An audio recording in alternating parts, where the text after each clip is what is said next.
Fala, torcida vascaína, Felipe Tiru de volta na área para fazer aí os comentários sobre esse Vasco 0, Cruzeiro 3. Hoje não vai ter nem live, porque eu acho que eu falaria para as moscas, né? Tudo que o vascaíno não deve estar querendo agora é falar sobre o Vasco, uma partida terrível que para mim aí mostra toda a falta que São Januário faz para o Vasco nessa campanha, né? Já vamos aí para o terceiro jogo fora de São Januário. A gente não conseguiu vencer nenhum jogo ainda, foram 2 derrotas, um empate. Não conseguimos fazer um gol sequer desde que saímos de São Januário. Sequer criar chances de gols, né? Essa que é a verdade. Hoje foi mais uma partida terrível do Vasco. O Vasco em nenhum momento teve chance de sequer sonhar com um empate, né? O gol saiu logo aos 2 minutos de jogo e dali para frente, em nenhum momento, o Vasco pareceu que ia conseguir empatar, que fosse o jogo. No preleção sobre Vasco, a gente até fez aí uma previsão otimista do jogo, mas assim, confiando como é que você vai mais confiando aí na superstição, né, do que até nos fatos, brincando com essa oscilação do Vasco. Mas como bem disseram no Twitter aí, a oscilação do Vasco não é surpreende um jogo, decepciona no outro. Decepciona uns 3, 4 jogos para ir surpreender num, aí decepciona mais 2 ou 3, e aí é difícil, né? A verdade é que depois que eu gravei o preleção sobre Vasco, a situação já começou a piorar para o Vasco. Quando eu gravei, a gente já sabia que não ia contar com o Ramon, né? Ia ter que contar com o Henrique na lateral esquerda, mas hoje, durante o dia, a gente descobriu que o Jomar também se contundiu, então a gente teve aí a estreia do Lucas Rocha, e também o Bruno Paulista sentiu uma contusão, então a gente teve a substituição dele aí pelo Wellington, né? Então a partir daí a gente já vê um time bem modificado, a defesa quase toda mexida, né? Mudanças que mexem na característica do time, porque o Ramon, ele se mostrou aí na sua volta ao Vasco um lateral bem mais defensivo do que ele era quando jogou no Vasco em 2011, né? Então ali, sem apoiar muito, mas trazendo uma consistência defensiva para o Vasco, enquanto o Henrique é justamente o oposto. Ele parte até com mais vontade para o ataque, chega na linha de fundo, acerta cruzamentos, mas na defesa ele é ali um mapa da mina, né? Tinha também o Wellington, a troca do Wellington pelo Bruno Paulista também mexe na configuração da defesa. O Bruno Paulista talvez não marque com tanta força quanto o Wellington, mas ele ajuda muito mais a desafogar o meio campo, a sair com a bola. E tinha também ali o Lucas Rocha, uma estreia, né? Um jogador que, mal ou bem, primeiro jogo dele no time grande, todo o nervosismo de estreia. Então só isso já mexia bastante no time, na configuração do time. Você, a própria escalação do Escudeiro, eu entendi como uma procura do Milton Mendes de fechar melhor o setor esquerdo ali, para poder proteger mais o lado do Henrique, né? Mas a verdade é que além dessas mudanças, então falando mais para frente, teve mudanças na frente também. Atrás, as mudanças foram por problemas físicos. Na frente, foram por decisões táticas do Milton Mendes. Ele barrou o Guilherme para botar o Escudeiro, justamente na minha concepção, para tentar proteger um pouco melhor ali o lado do Henrique, né? Barrou também o Matheus para poder botar o Wagner, tentar cadenciar mais o jogo aí, e continuou com o Paulinho e com o Paulo Vitor na frente para trazer essa juventude do Vasco, né? Essa juventude aí pro ataque. Eu achei que ele já errou, principalmente em manter o Paulo Vitor jogando de centroavante. Eu acho que nem eu comentei no último jogo, não faz sentido se você vai vir para encarar um time que vai jogar mais na defensiva, que, portanto, vai fechar ali a entrada da área, a jogada pelas laterais vai acontecer fatalmente, você abrir mão de ter um jogador ali que saiba fazer o pivô, que tem ali o poder do cabeceio. Eu acho que é um erro, né? E realmente se mostrou durante o jogo. como aconteceu isso. O Vasco acabou caindo pelas pontas, acabou cruzando muita bola na área e não tinha ninguém lá para pegar, né?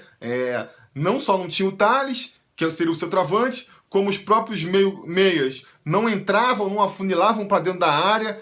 Um outro erro que a gente pode comentar aí, apesar dessa justificativa para o Scudero, escalar o Scudero e o Wagner ao mesmo tempo. Então você já está trocando aí, tirou toda aquela juventude do Vasco, aquela velocidade, e para voltar com jogadores mais lentos e mais cadenciados, eu acho que um só era suficiente. A minha aposta, né, a minha esperança antes do jogo começar era no Wagner, mas uma vez mais o Wagner foi muito decepcionante, jogou nada, jogou pedrinha e joga sem compromisso, assim, parece que tá jogando um campeonato de showball, sabe? Tenta dar um estoque de letra, mas não corre, não mostra empenho. Então, assim, eu busco muita expectativa no Wagner, talvez dos contratados aí desse ano fosse o que eu achasse que pudesse render melhor, mas, cara, perdi minha paciência com ele já, sabe? Tá jogando sem compromisso, parece que não sabe a situação em que tá, não tem também aquela presença que a gente espera do veterano, né? O Vasco tomou 2 gols aí, desabou. A gente esperava que os jogadores mais velhos em campo, no caso aí seria o Scudero e o Wagner, fossem os jogadores que, fossem chamar o time, né, galera? Foco, vamos lá, vamos tentar, vamos perder, não vamos se desconcentrar. E não, sabe? Joga como se fosse mais um jogo, como se nada tivesse acontecendo. Então, eu acho assim que daqui pra frente, se for precisar de um meia ali de armação, acho que tem que ser o Scudero. Não, até porque quando o Wagner saiu e o Scudero foi para aquele setor ali, jogando mais centralizado, distribuindo o jogo, pra mim ele joga melhor do que jogando ali meio de ponta. Ele não tem o cacuete, não sabe driblar, não tem a facilidade para criar as jogadas. Ele joga melhor centralizado mesmo. Então esse foi mais um problema. Comentando do jogo em si, mais uma vez, a gente começa, já é o quê? A terceira, a quarta vez que o Vasco, com menos de 5 minutos de jogo, já toma um gol. E aí, já bagunça tudo, né? Todas as situações que já são complicadas ficam ainda mais difíceis. Uma jogada ali que, cada um pode escolher o jogador que já tem implicância aí para botar a culpa, porque é verdade que foi uma pane coletiva. Você pode culpar o Jean, que fez uma falta boba, você pode culpar ali a zaga que furou a bola, o Martin Silva que pulou atrasado. Foi uma confusão coletiva. E aí, com 2 minutos de jogo, o Vasco já está atrás do placar, já tem que correr atrás, já é todo aquele problema, o time já sente o psicológico. Passou ali mais 20 minutos. O erro crasso que sempre tem, que a gente sempre fala, né? Sempre vai ter um que vai entregar a paçoca. O escolhido da vez foi o Rafael Marques. Fez um pênalti incontestável, um chute na cara do atacante, né? A sorte foi que ele foi meio estabalado. Aí o juiz entendeu que foi meio que por acidente. Porque se fosse um cara mais ali disciplinador, podia até ter expulso o cara. Dar um chute no rosto do adversário, né? Então, já tinha fazendo uma partida. O Rafael Marques, que até vinha sendo dos zagueiros medíocres do Vasco aí, era o que vinha saindo melhor, fez uma partida terrível hoje. Pouco antes do pênalti que ele fez, ele já entregou uma bola no pé do adversário. E aí, 2-0, acabou o jogo, né? Ali acabou o jogo, o Vasco arriou as 4 rodas no chão, já não mostrou nenhum poder de reação. O Milton Mendes tentou consertar as besteiras que ele fez, botou o Thales em campo, mas para mim errou novamente no que ele tirou o Wellington, abriu mão de um cabeça de área, né? Então, assim, são erros básicos, eu acho, que o Milton Mendes comete. Joga sem um centroavante numa partida em que você sabe que o adversário vai estar recuado, onde ter um cara na área é importante para os cruzamentos, né? Até para puxar um pouco mais a marcação, errou aí. Depois, para botar esse centroavante, tira um volante, como se isso for deixar o time mais ofensivo, quando é mais do que claro que quando você tira um volante, você perde, para atacar, por mais que você tenha muito atacante, você precisa ter a posse de bola. Como é que você vai ter a posse de bola se não tem ninguém que roube a bola, né? Então o Vasco perdeu o poder de combate no meio campo. O Cruzeiro ali fez a festa, ficava tocando a bola sem ninguém morder. tirou completamente o tempo de posse de bola do Vasco, porque ficava queimando a bola ali, queimando o tempo, tocando a bola, e o Vasco sem conseguir pegar, porque não tinha combate no meio campo. Então, depois fez mais mudanças, entrou no segundo tempo, voltou, né? A partir daí o jogo, cara, assim, a verdade é que eu fiquei, às vezes, até mais reclamando no Twitter lá com a galera do que assistindo, porque em campo a gente viu um time completamente entregue, né? No segundo tempo, a gente teve a entrada também, a estreia do Andrés Rios no lugar do Wagner, que repito, jogou muito mal. Para mim, essa mudança mostrou isso, né? Ele preferiu tirar o Wagner do que tirar o Escudeiro. Tamanha, assim, a falta de sangue do Wagner, né? Estreou o André Gil, não deu nem para avaliar direito, porque o time já estava tão bagunçado também, né? Depois ainda tirou o lateral, o Henrique, para botar o Manga. Assim, o time do Vasco ficou uma bagunça completa. O Cruzeiro ficou o tempo todo muito mais perto de fazer o terceiro do que o Vasco de diminuir. Teve um lance ali que o Rafael Marques, meio que se redimindo, se der para dizer assim, salvou a bola na linha 2 vezes. No final do jogo, eles foram lá, fizeram o terceiro gol. E aí a gente já pode acender mais uma vez a luz amarela aí, né? Porque a gente está caminhando, tem um jogo ainda aí para terminar o turno, mas está caminhando para terminar o turno com 23 pontos, metade do que a gente precisa. Quando a gente sabe que no segundo turno as coisas vão ser bem mais complicadas para o Vasco. A gente vem comentando isso desde o começo do jogo, então, desde o começo do campeonato. Então, né, como é que vai ser aí? Mas isso a gente vai comentar mais para frente. Antes de terminar, só comentar também um assunto que voltou em voga, vai voltar, vai ir embora e vai voltar conforme os resultados, que é a questão do Nenê. Muita gente levantando a questão do Nenê, se deveria ter sido afastado ou não. A minha opinião, ela é meio termo, eu acho assim, né, que eu vejo. Eu vejo argumentos válidos em quem acha que o Nenê tinha que ter sido afastado mesmo, e argumentos válidos em quem acha que ele devia voltar.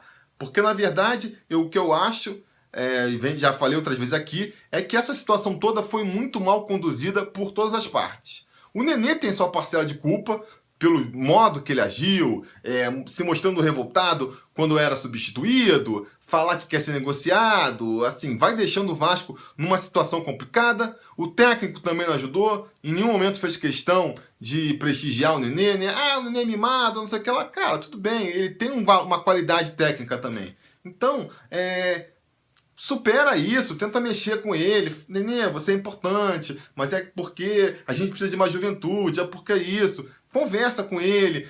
Pô, tá faltando 5 minutos para substituir, sabe que o cara não gosta, tem outro que tá jogando tão mal quanto ele, ou que tá tão cansado, substitui o outro, sabe? Não é que precisa. O Nenê não pode ficar intocável, o Nenê não gosta de... Tem que aprender a se substituir, tem. Mas o técnico também, com jeito, sabe? Poderia lidar melhor com a situação. E, finalmente, a diretoria também, que é quem tem que, em última análise, entrar para resolver. Chega pro Nenê e fala, Nenê, cara, assim, você é ídolo, você é importante, mas existe uma hierarquia aqui, você tem que obedecer o técnico, tem que aceitar um eventual banco. E chega pro técnico e fala, cara, olha só, o Nenê é o ídolo do time, a gente contratou você para dar um jeito, você sabe que se a corda apertar, vai estourar pro teu lado, então...